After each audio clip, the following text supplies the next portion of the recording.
మూడు రాష్ట్రాల్లో మనం అనుకున్న విధంగానే బీజేపీ అయితే గెలవబోతుంది. అస్సాము, పుదుచ్చేరి, పశ్చిమ బెంగాల్. అంటే పశ్చిమ బెంగాల్ ఖచ్చితంగా బీజేపీ గెలుస్తుంది. ఇప్పుడైతే ప్రస్తుతానికి ఆధిక్యతలోనే ఉంది. 14 స్థానాల్లో ఆధిక్యతలోనే ఉంది కాబట్టి ఇది చాలా కీలకం. ఈ ఆధిక్యత అనేది చాలా కీలకం. కాకపోతే కేరళ మళ్ళీ కాంగ్రెస్ చేతికి వస్తుంది, యూడీఎఫ్ చేతికి. అంటే పినరన్ విజయన్ మీద వ్యతిరేకత అయితే స్పష్టంగా కనిపిస్తుంది. పైగా ఇక్కడ వ్యతిరేకత మాత్రమే కాదు, ఇప్పుడు కాంగ్రెస్ వాళ్ళకి చాలా కీలకం. ఎందుకంటే ఎల్డీఎఫ్ అనేది ఒక న్యూట్రల్ పార్టీ లాగా ఉంటుంది.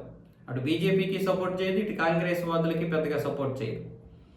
కానీ ఇక్కడ కాంగ్రెస్ వస్తేనే మళ్ళీ వాళ్ళ ఆటలు సాగుతాయి.